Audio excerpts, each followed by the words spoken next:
Well, happy Tuesday. It is Tuesday, March 15th in the year of 2022, and welcome to another edition of Tuesday with Thom, brought to you by the Best Girl Consulting Firm. Well, this past weekend, Miles College in Birmingham celebrated the 15th and first female president, Bobby Knight, with her official inauguration being held during Women's History Month. You may remember President Knight was a G-list guest on TWT. It's exciting to celebrate the enormous impact that she has made on the college during her tenure and what she has done for the faculty, the staff, and the students of Miles College. In addition to her historic inauguration of Miles College, President Knight is chairperson at the Birmingham Shuttlesworth International Airport. She is a former vice president of the Birmingham division at Alabama Power Company. She's retired there. Studied at the Kellogg School of Management, studied at the University of Alabama, and studied at the Birmingham School of Law. We offer further congratulations to President Bobby Knight and to say how proud we are of you. As we continue our month of paying tribute to women who are making historic strides during Women's History Month, our G-list guest today is a no-show. For the first time in 78 shows, we have to do this one on the fly and do it on the run, but we have some wonderful people to do that with, and so we're just going to move forward with that. First of all, of course, Tuesdays with Thom is sponsored by our partners, the Best Girl Consulting Firm. Best Girl has been providing customized solutions to executive issues for 34 years. Are we prepared to go to our Best Girl spot? Best Girl is a consulting firm that provides customized leadership, access and inclusion, public relations, communications, and organizational consulting services. Clients include Fortune 500 companies, utilities, higher education institutions, small businesses, and associations. Best Girl's team of consultants, led by Joyce Gilly-Gossam, Emily Hedrick, and Sean Jones, partners with business and education clients to promote organizational effectiveness, communication, motivation, and leadership, with always an impact on the bottom line. Best Girl's customized consulting services include strategic planning, corporate communication, executive coaching, fundraising, and economic development. It's a solution that fits your needs. So we're going to get to our roundtable, but we are not getting to our roundtable regulars because Michael Walker had a court date today. Nothing he did wrong. It's a civil issue, and he will not be with us this morning. And so we have a couple of substitutes, and also our G-list guest will not be with our scheduled G-list guest. For the first time in 78 shows, we had a cancellation, and but we're going to just rock and roll right on through that. So our roundtable regulars, although they're not regulars, but they may be regulars, who knows, huh? For today are, of course, Barbara Wallace-Edwards. Barbara's been with us since the beginning. Michael Walker will not be here, but we have another roundtable regular person, Emily Hedrick. Emily is the communicator for Best Girl and normally runs the show every Tuesday morning on Best Girl. And so Sean is running the show this morning, Sean Jones. And so I'll just introduce him as we go and just follow along and we'll have fun. So Barbara Wallace-Edwards. Barbara, are you there this morning? I'm here, Thom. How are you this morning? I'm doing fine. And yourself? I'm doing well. Just a little bit sleepy, Thom. You know, the time changed over the weekend, and losing that 1 hour is like losing 5 weeks, I think, of sleep because I haven't been able to make that adjustment yet. But hopefully in another month or so, I'll be back on track. Well, another month or so, we might be back on the other time. No, it normally takes that long for my body to adjust to losing an hour, and then it changes again. So, it's like I can't twice a year. I can't. It's hard. It's difficult for me to change that little clock in my car. Yeah. So when the time changes, I just leave it where it is, and I know it's off an hour until the right time comes back around. It's like I'm not changing it. You know, I'll get tired of looking at the wrong time about 3 months after the time changes, and I'll change it. And then, of course, like you say, it's almost time to change it back again. So yeah, it doesn't make any sense. I would just hope one day we'll choose a time, we'll stick with it. We won't have to go through these adjustments, and my body will appreciate that, I'm sure. I hear you. I hear you. So I think you're familiar with, of course, President Bobby Knight and her induction this past weekend. That was wonderful. It was great. You didn't get to go. I think you went to another function this weekend. I went to several functions this weekend, and I did see President Knight at an event on Saturday night. I attended the UNCF gala, the Mayor's Mask Ball here in Birmingham, which was very well planned out event. There were, I don't know how many people in the room, probably 1,000 people in that room on Saturday night. Wow. And it was a huge success. They raised over $1 million for UNCF. Congrats to Cassie Ferguson, who's the area development director, I think, for Birmingham in this area. And she did an exceptional job. Like I said, the event was absolutely phenomenal. The entertainment was after 7. I don't know if you're familiar with that group, but they did a great job. No, I'm not. But go ahead. If you listen to their music, you will fall in love with it immediately. They've been around for a while, and I may have heard of Babyface. Babyface, they're his 2 brothers and a cousin, I think, actually started the group, and one of the brothers passed away. They've replaced him. But they were phenomenal. I'll send you a video. I took plenty of video on Saturday night. Sounds good. Sounds good. Yeah. But let's we're gonna go to our second roundtable person, and that's going to be Miss Emily Hedrick. Emily Hedrick, that you all may know, should know, has been our communicator at Bell South for quite some time. At Bell South, at Best Girl. He went back. I'm not that old. Yeah, I'm confusing things this morning, and Emily is. I'm looking for your little paperwork here. Emily is been with us for a while. She is working on a master's degree, which is great. She was Woman of the Year for ABWA, and she's just doing a whole lot of stuff. And so, Em, how are you this morning? I'm doing pretty good. I am also a little tired, but I'm not a big morning person, so. You're not a big morning person. Okay. All right. Tell us about, go ahead. Well, I was just going to say, but we were just talking about daylight saving. Barbara, I heard you say that. And yes. We were talking about Governor Ivey before the show. And did you know that last year she signed a bill into law to save daylight saving time?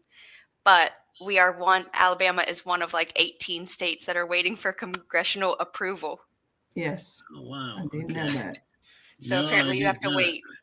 I know there's some other states that don't, switch the times. I know like Arizona is one of them, but. Yes. Arizona is in another country, I think. They don't do a lot of things like we do in the United States. True. You're right. That's so true. So, Em, tell us about your master's degree and how that's going. Sure. So I applied for an ABWA, American Business Women's Association, scholarship this past fall. I think it was in September. And I was actually awarded a full tuition scholarship from North Central University, which is a school in California, but they do all of their degrees you can do online. So I am now into my second class. I'm going for my Master's of Business Administration and specializing in project management. So my course right now is like managing team dynamics, which is fun. I'm only in like week 3, but it's been fun so far. Okay, well that's great. That's great. Yeah, it is. Barbara, you got any questions for Emily? Well, I'm just going to ask, how do you find time to go to school and basically work full time, Emily, and and still have a social life? That that seems to be so hard to do, but people do it all the time. But what's your trick or your secret? I can't say that I have a real secret or a real structure. No, I work full time during the day, so that's my first priority is whatever's going on with work. And then school, I try to the read the articles and some of the research during the week, and my assignments are due on Sunday at midnight Arizona time. So that's why I brought up that Arizona thing. Okay. Because the Okay. other day when I was going to submit my assignment, which I was fine, I was way before midnight, but still I was like, oh, if I have to use it, what time is midnight Arizona time now? Right. So That's good. yeah, I mean, it's just I'm busy, but just keep it moving. Got to do the things you got to do. Well, I have always admired people who can work full time and go to school. It's something I thought about doing once, and I actually started taking a class at UAB while I was working, but I was traveling a lot and I was missing classes. And during those years, there was no online, classes, so everything had to be in person, and it was almost impossible to do with my work schedule and travel schedule and trying to attend classes. So my hat's off to you. Well, thank you. And I It do have to is. say I have been very busy in the last month, so it has been a little bit of me pulling my hair to get my assignments done, but we're good. Absolutely. It is quite a chore. I was able to do it as a younger person. Uh, go to work all day and get off work and drive to Montevallo from Birmingham and have Wow. classes at night. Yes. And I enjoyed it. I think I enjoyed it because it was really the first time I'd been to school since elementary school when I wasn't an athlete. And I could Right. actually focus on school the whole time. And so I enjoyed it. It was the class was full of, speaking of Women's History Month, pretty much full of women in terms of they were working on their education degrees and Hmm. their certifications. And that was part of the reason I went because I had somebody who had asked me to apply for a coaching job. And I didn't know if I really wanted it, but I figured I'd get the certification anyway, just to have Right. it in my And Tom, you brought up back an pocket. interesting point. You were talking, you talked about this is the first time when you went back to get that degree, that was the first time you went and you were not an athlete, you were not playing. That's being an athlete is like having a full-time job because it It takes ain't up so like much of your having a full time. It time is a job. It full is a full time job. True, it is a full-time job. And you hear people all the time talking about how athletes should be appreciative of getting their scholarship. They should go out and get a job like everyone else. And I always said they don't have time. They have jobs already. And it is playing that sport, football, basketball, baseball, whatever that is, because it takes up so much of your time. Okay. Well, yeah, exactly. It does, and I've I loved playing. I enjoyed playing, and at some point, I think matter of fact, I'm going to mention that in my closing comment. But yeah, one of those things that I wanted to do, and I just you make up your mind that you're going to do it. And Right. master's degrees are. I mean, I can say I made all A's or whatever, but you don't get to make less than A's and B's. Right. You You're not have going to be to. there, So Right. it's great. So, Em, I got to ask you what now. You won we mentioned this on the show. You were the Woman of the Year for ABWA. Tell us a little bit about that. Okay, so yeah, for the Emerald Coast chapter of ABWA, which is in Northwest Florida, I'm the vice president of the chapter right now, and every year we award a Woman of the Year who makes contributions, personal and professional contributions to the chapter. So last year, our president, Dawn Novi, was the Woman of the Year, and we did actually have her on for Tuesdays with Thom to talk about that. But yeah, so like I said, every year in February, we have our applications out. So the nominees are out, and then we vote. And then the Woman of the Year is announced at the next meeting in March. And we have a big Woman of the Year celebration. The past Women of the Year come, and we just have a really fun, exciting night. So we had that, I guess, 2 Tuesdays ago. So that was great. I came down, and we had our meeting was at the event room. We had a sponsor by the beauty experts in they have 3 locations now: Fort Walton Beach, Mariester, and Gulf Breeze. And I actually went and got my eyelashes done last week after learning about them. So they got a good ROI just from sponsoring. That's great. That's great. So let's see. We're gonna go on and bring on our G-list guest, so you guys can ask her questions. It is Women's History Month. We have a show today that's featuring women who I think are all part of history. I have to actually speak to a class on Thursday up at Auburn, and I often tell them, and I speak to them every year, and I tell them that history is being made every day, and oftentimes if we don't pay attention, it'll just blow right by us. And so I think it's great that we are doing the women's history, and I think it's great that we pay attention to history itself. Because as you guys know, I know Emily knows and Sean knows, I do this talk called The Moments of Our Lives, and how history is created in those moments. If we're paying attention, yes. Oftentimes we're not. So let's bring on our G-list guest today, and the G-list is Mainstream Financial. So can we get that? Can we run that, Sean, the Mainstream Financial? We'll come back and meet our G-list guest. Mainstream Financial Group provides financial services for both individuals and businesses. Mainstream's mission is to understand the unique needs of every client and work closely with you, assembling a team to develop and manage your resources to help you accomplish your defined financial goals. Mainstream's financial professionals will provide you with a complimentary, no-obligation financial review. Now, these professionals can then offer you custom advice to mend together the pieces of your financial life and come up with a plan that is truly comprehensive. Mainstream Financial assists retirees and those close to retirement in planning for a secure retirement so not to run out of money during your lifetime. You can take advantage of opportunities with tailored advice and the resources to act on it. Mainstream Financial Group, www.mainstreamfg.com, 205-324-0589. Okay, so let's go to our G list.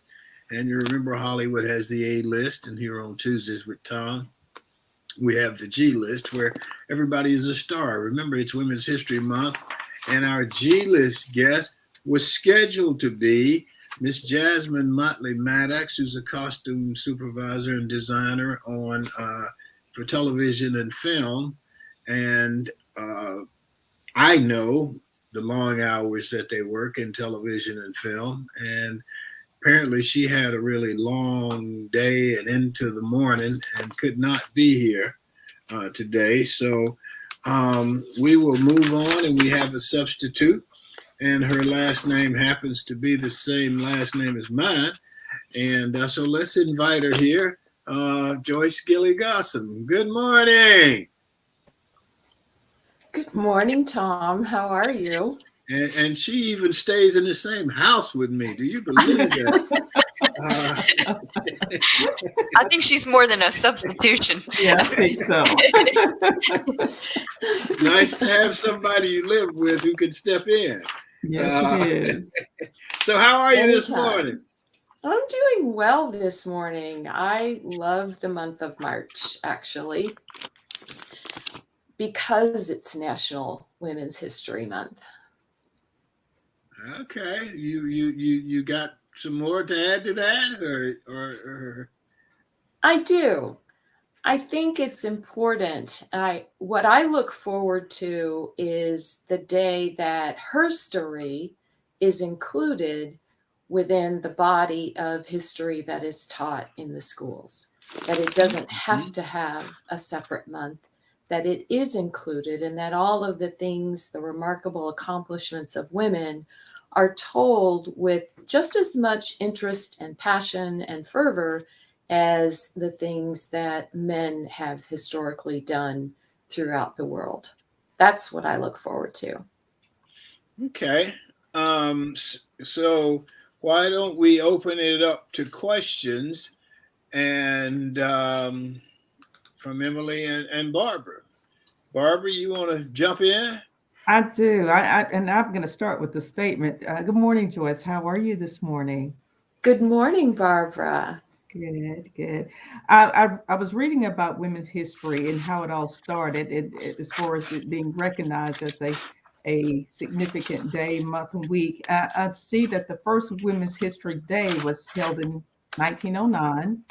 It became a Women's History Week in 1978, and of course became Women's History Month in 1987. So Yes. why does it take so long? And of course, I know this is just a hypothetical question, but I'm wondering, why does it take so long for us to just be integrated into the history that we all know and love and is taught every day instead of being designated as a special month, week, or day? Sure. Because historically, men were making those decisions. And especially in this country, women did not have a voice on many levels about many things. In fact, the National Women's History Month was established 139 years after the first Women's Rights Convention. So you talk about taking a long time, right? Yes. In Seneca Falls, New York, in the first Women's Rights Convention was held, it took 139 years in this country for there to be agreement about the establishment of a Women's History Month. And there were many arguments and many discussions, as you can well imagine. And one of the foremost arguments put forward was, well, it's just history. All of it is history, and it already includes women. Well, no, not really.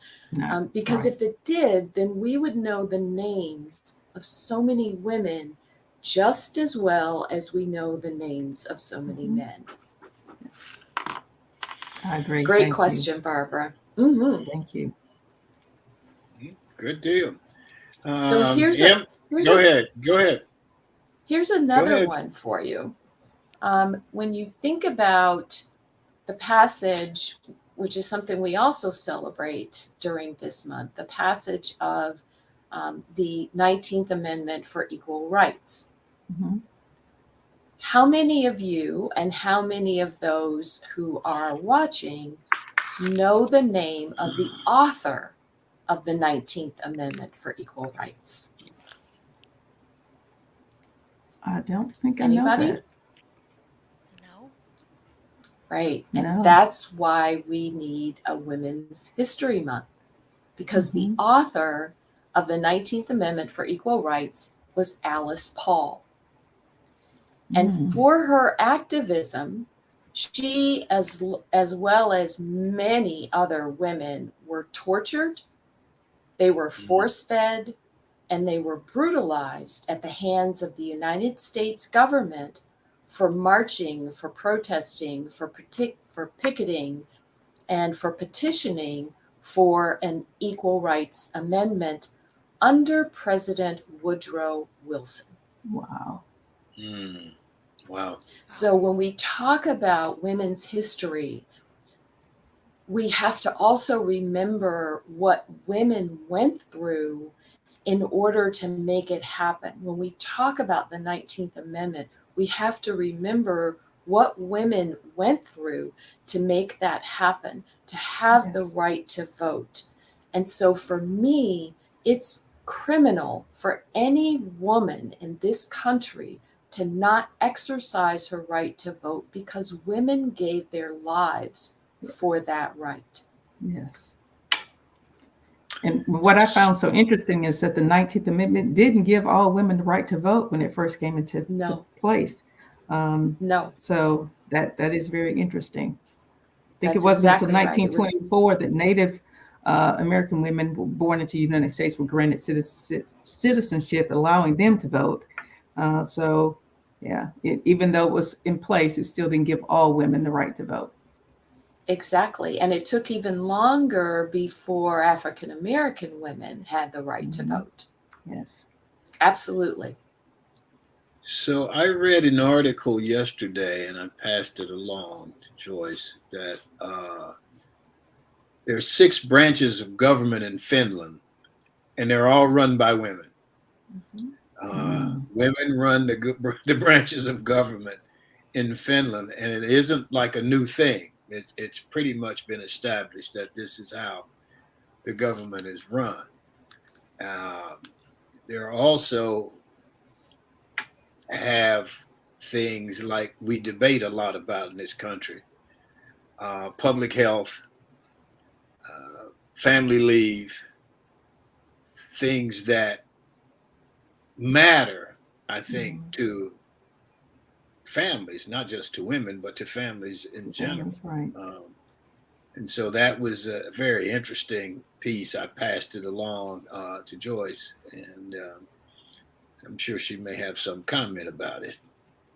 Absolutely. And Finland is one of those places that educators and those who teach pre-service teachers from around the world travel to study and try to get fellowships to universities in Finland to study their methods, because they are always right at the top in terms of the way they educate children.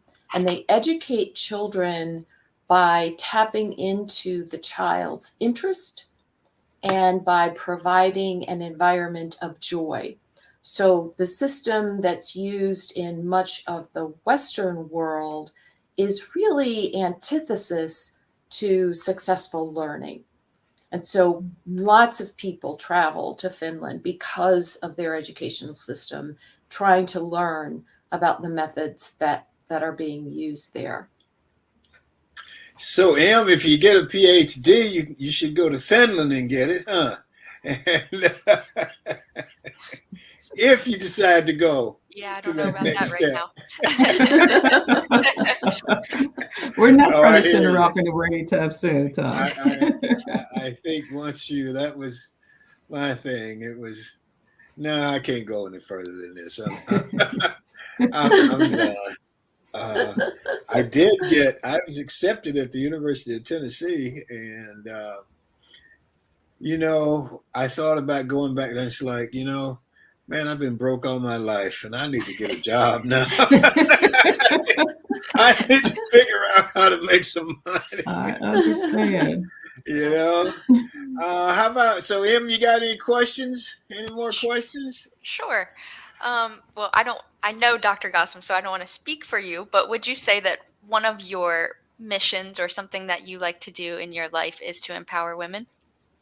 Absolutely, Emily. Thanks for the question. I've always wanted to make a difference. That's been my motto or my mission since I was a very little girl. And as I developed, what I discovered was that I especially am passionate about making a difference in the lives of other women. So I can count a number of young women who, over the years, I have mentored and invested into their professional and personal growth and development. And I love seeing what they're doing now. They're vice presidents in higher education. They're presidents of Fortune 500 companies. They are doctors. They are lawyers. They are authors and performers. And it thrills me to see what they've been able to do because a woman was willing to take the time to make an investment in their lives. And Barbara, you were asking Emily earlier about how she could find time to do all of the things that she's doing. And on occasion, when I'm spending time with one of those young women who is a part of my life in that period, I'll say to Thom, well, I'm going to do such and such with so and so. And he sighs.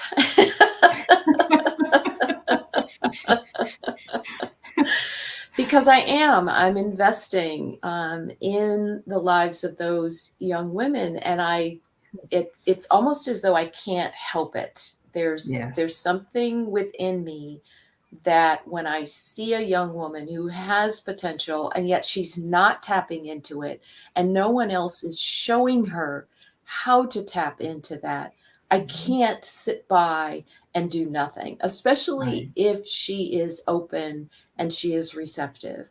Now, before the men who are viewing get upset, there are several young men who have been that I have mentored during the course of their professional and personal careers, and they're doing amazing things as well. So I am an equal opportunity mentor. I love it.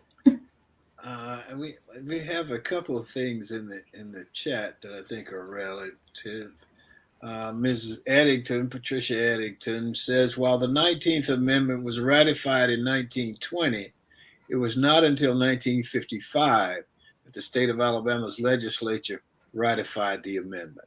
Wow. That's exactly right. That's exactly right. And there were several states who were late to ratify the 19th Amendment. And so, much like other things, it slowly progressed across the country. I thought you were going to say, much like other things, Alabama was 49. But that is true too. No. and for those of you in Alabama, I'm from Alabama, so don't get upset with me. You can talk about something if you're a part of it. So, right. And I am a part of it. Let me also say a late happy birthday to Antley over in South Carolina. He was in Georgia this weekend. He visited. He and Anthony and others visited Covington, Georgia, where the Heat of the Night was shot, and where I was fortunate enough to be able to work, and that was my first real television job. So we're glad you guys got to go, and I know you had a good time. I heard you went by Ted Marcus's office, and he wasn't there, but I think I know where he was. I'll let him know you guys came by to visit with him. So what else we got? Barbara, you got anything else? Joyce? Well, Thom, I have an interesting fact that I was not aware of. I'm reading now that women could not get credit cards on their own until 1974. Until Congress passed the Equal Credit Opportunity Act of 1974, women couldn't get credit cards in their own name. Often they had to bring along a man to co-sign for them, according to the Smithsonian magazine. That is hard to believe that within our lifetime that a woman could not have her own credit card in her name without a man co-signing for it. Well, I'll go, and this is a little different, but most Black folks couldn't either. Well, that's true. You had to have a Black man had to have a white man to vouch for him to get credit. So and there's a I don't know, it's amazing. That's why I think history is important, because we see where we've come and also where we have to go. And when we have politicians who want to, I'll use the term whitewash history, it doesn't serve the country, I don't think, and it doesn't serve especially the young people. Right. You know, as I said, this week, what is it, Thursday, I have to speak to this class, and I always give them some historical facts, and they're pretty much amazed at the things that, like you just mentioned, that have gone on that we don't talk about, and leave it to certain politicians in certain states like Florida. We wouldn't be talking about them. And Alabama. Let's go ahead and add Yeah. Alabama to that list. So it's interesting. So, any other comments? So Joyce, go ahead. I have some women's history trivia for you that I brought Good. with me today. So everybody can participate in this, right? Yes. Antley, Everyone can Antley, if you know the answer, you put it on there. We'll listen to you. Go ahead. All right. So, who was the first woman Latina astronaut? Huh. Well, don't know. you're getting looks like, I'm damn, how are we getting supposed to know blanks. that? I'm getting blanks. You should know Yeah, that. I don't know. I don't know. Ellen Ochoa was the Wow. first woman Latina astronaut in 1993.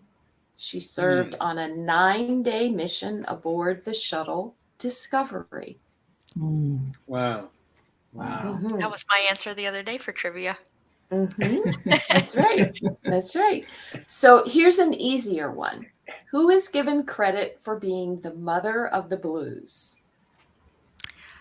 Mother of the I can blues. see her, but I cannot think of Etta? her name. No. Is it Etta James? No. Mm-mm. No. Ma Rainey? Played the guitar. There was a movie out about her just last year. Ma Rainey? Yes, Yeah, Ma Rainey is the Yes. earliest known Black woman blues singer and has been called the mother of the blues. Oh, wow. Her name when she was born was Gertrude Pridgett, and she was born in Georgia. She started out singing comedy, believe it or not, with her husband in 1904. It wasn't until the 1920s that she attracted national stardom through a recording contract. She recorded at least 92 songs from 1923 to 1928, and she was a mentor to Bessie Smith and others who came after her. Wow. That's great. Yes. And That's if you great. haven't had a chance to see that movie, you should check it out. She was such a boss. I had no idea that she ran things the way she did. Yeah, that's What was the name of the movie? Ma Rainey's Black Bottom. Is that the one with what's her name? Viola Davis. Yeah. Viola Yes. Davis. She's Yes. awesome. Yeah. Yes. Yes. Yeah, That was a great one. Yes. That's So good. here's That's a good another one for you. Did you know that the first English child born in North America in 1587 was a girl? No. Yeah. Now, shouldn't that be a part of history, right? I mean, the Yes. first The first English child child born in North America, Virginia Dare. She was the first English child born here in 1587 on August 18th on Roanoke Island. Wow. So why is that not a part of our history? Oh, she wasn't a boy. Right. And it wasn't important to men to place it in the history books. The first male son inherited everything, and everybody else was on their own. Yes. Exactly. You know? Exactly. Here's an easy one for you. Who was elected as the first woman chief of the Cherokee Nation, which of course is close to my heart? Oh, I don't know. No guesses? I don't want to guess. I don't want to be way Wilma off. Mankiller. Oh, Wilma Oh, wow. Mankiller Yeah. in 1987 With Cool. 108,000 members at the time, the Cherokee Nation was second only to the Navajo in members. Mankiller, who was an Oklahoma Cherokee, oversaw the operations of Cherokee industries, health clinics, and cultural programs that employed, at that time, about 1,700 people and had an annual budget of $52 million. Oh, wow. Wow. That's Yeah. huge. Right. And That's again, we don't teach women, we don't teach our young girls about their history, about the shoulders that they stand upon Right. as they go about developing and creating their lives. And I think if we did, we would have far more young girls and then young women blazing new trails because they know that they can, because they Yes. know that there were women before them who did things that were unheard of and Yes. that had never been done before by women. And I think it would give them courage. A colleague of mine, Sandra Ford Walston, is the courage expert. And she talks about women finding their courage through other women and through the acts and through the firsts and through the initiatives of other women. And I agree. I so agree with her. I think we get emboldened when we see other women doing things. And as young girls, we think, I didn't know that was possible. I could do Right. that. Right. And so I do. I really, really believe in women's history and making sure that that history is told for everyone, not just for women, for boys as well, because they need to know that men and boys were not always the first at everything. Right. That is so important. It is. It is. You do get inspiration from people who've gone before you. I mean, I can just think about growing up and wanting to be an athlete, that made a difference in society because of the athletes who I saw making a difference in society. Right. Jim Brown, Muhammad Ali, Kurt Flood, Bobby Mitchell.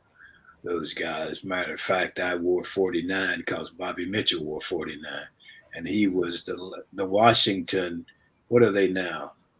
Washington Commodores, Washington Commanders, I think. Yeah, Commanders. the football team. Yes. They were the last team to integrate. They were forced Yes. to integrate, Wow. and Bobby Mitchell was the player they selected to integrate the team. He just passed like a year or two ago, and he ended up being an executive in the front office and all that, but he was an incredible football player. And just guy that, if I could be, I wanted to be like Bobby Mitchell,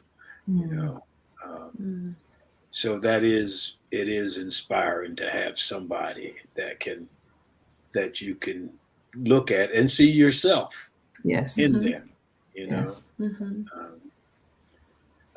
Absolutely. You got anything else? Well, I'll give you what.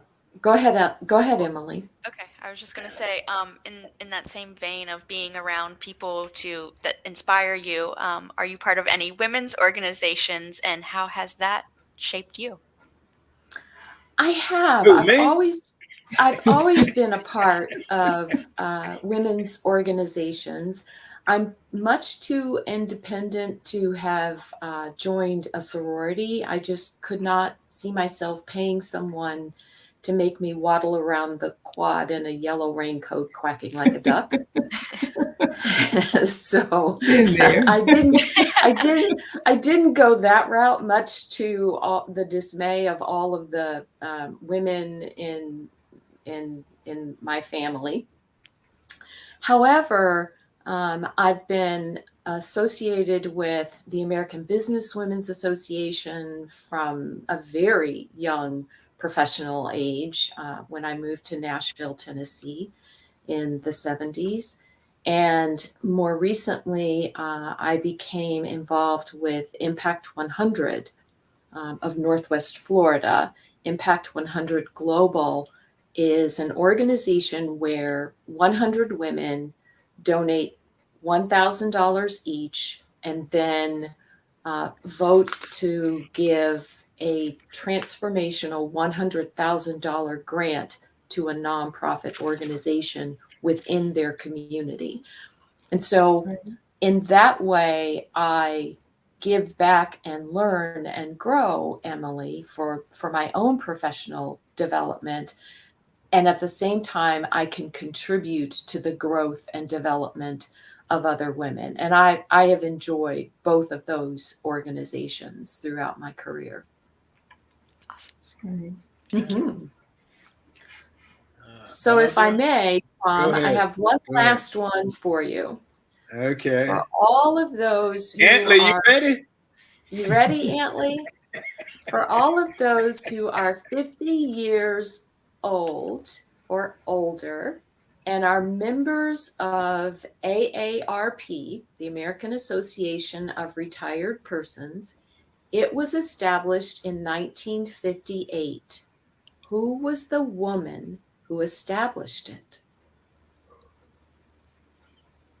Wow. No. Right. No one knows. Ethel Percy Andrus. A woman established AARP, which is now today one of the most powerful organizations on behalf of seniors and retired individuals in the country. Wow. So for all of us who have been able to take advantage of the services, the discounted services and benefits that they have brought about for us, we have a woman to thank for that. To thank for that. Wow, that's great. That's great. Okay. I have a trivia question. Who was the first woman inducted into the Rock and Roll Hall of Fame? Wasn't Dolly Parton, I can tell you that, because she's in the Country Music Hall of Fame, and they nominated her now for the Rock and Roll Hall of Fame, and she says she don't think she has enough. She's given enough to rock and roll to be in the Hall of Fame. Right, not Dolly. Somebody says Tina Turner. Yeah. Not Tina. Okay. Yeah, I don't know. It is Aretha Franklin. Oh, wow. Yes. Nice. So go ahead. She was inducted into the Rock and Roll Hall of Fame in 1987. Okay. Wow. Damn, that's recent. Yeah, absolutely. Did anybody see the Aretha movie? I did. Respect. Dr. Gotham just talked about it the other day. Oh, I still man. haven't seen it. Yeah, it's awesome. And that young lady who played it, she played Tina, man. I mean, she played Aretha. Jennifer really Hudson. did. Yeah, I heard she's was wonderful. great. She was great in it. She really was. Aretha had a. You know, I think when we celebrate performers, we only get to see that side of their life. Yes. And there is another part of their lives that maybe isn't as interesting or exciting or even fulfilling. Yes.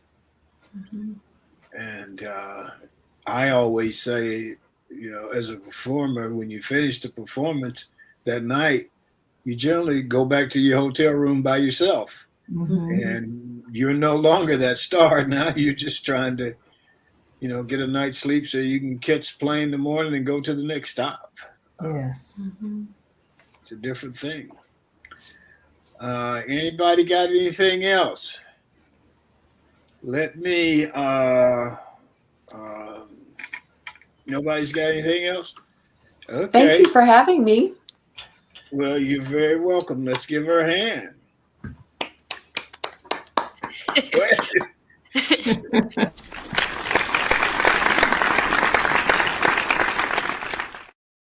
Sean, did we wake you up? I'm sorry.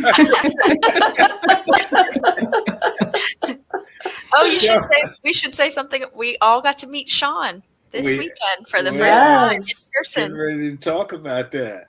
Anyway, but let's. I think we got a minute since we're talking about Sean. Let's bring Sean on, and got a minute.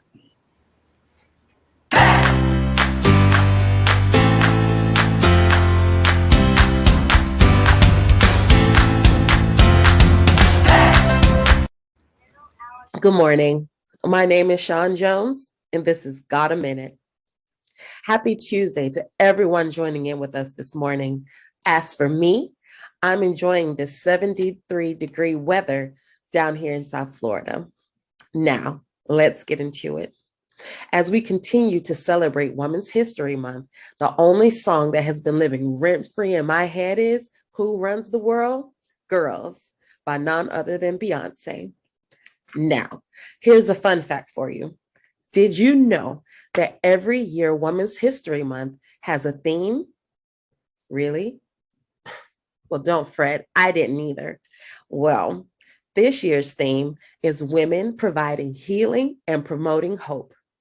According to the National Women's History Alliance, this theme not only honors the tireless work of caregivers and frontline workers during the COVID-19 pandemic, but also women of all backgrounds who have provided compassionate healing and hope for the betterment of patients, friends, and family.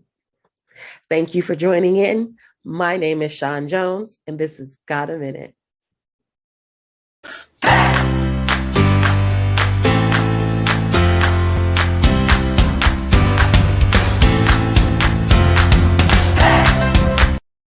Okay, thank you, Sean. Thank you. That was great. That was great. All right.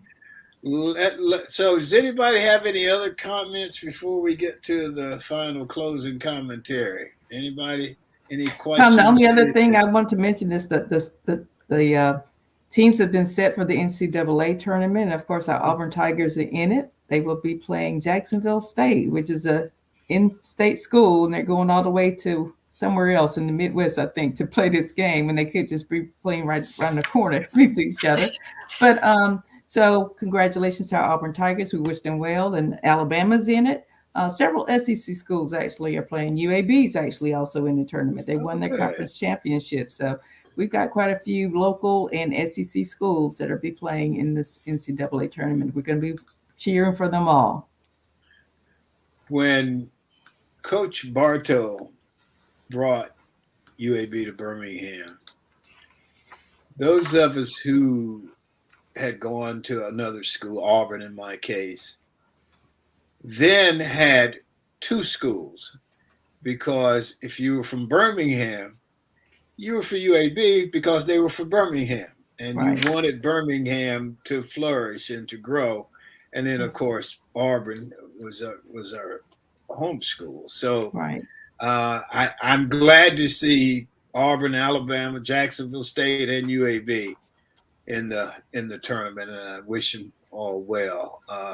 Well, I wish Jacksonville a good game, but they got to lose. Got to lose. Please let them lose. So if they don't lose, that would be a huge hue and cry, believe me. Yes, that wouldn't be nice at all. So we're just gonna be real prayerful. All right. Well, anybody got anything else? Let me say this. I want to thank you all because we did have a snafu this morning. I mean, this happened early in the morning that we found out that our guest was not going to be able to show. But I think you guys have been more than capable and been wonderful, and we've learned a lot about women's history, and so thank you all very, very much. So let me close out with my closing commentary, or as I see it, and I want to talk about the Best Girl Retreat. My first real job after football was as a management assistant at South Central Bell, Birmingham, Alabama. I stayed there for 9 years as the company morphed itself from South Central Bell, a part of AT&T, to Bell South Services, where I ended up before I leaving. It was a wonderful corporate business experience. I learned a lot, even though I knew when I arrived there that I would one day leave on my own. It was in my blood to have my own business, plot my own course. There were no bad feelings. It was the wide receiver in me. You know, the wide receiver is a part of the team, but he's always split out from the rest of the team. And that was sort of my philosophy. It's sort of been my philosophy most of my adult life. But much of what I learned over those 9 years, I still use today at Best Girl. Last weekend, we had a staff retreat. At South Central Bell, Bell South, AT&T, corporate training was a big part of the job. Every year, you either went to some training that allowed you to grow in your job. Last weekend, we got to strategize the next year of the company. It was fun, it was thoughtful, it was strategic. It was also the first time we'd met Sean in person. Sean lives in Boca Raton.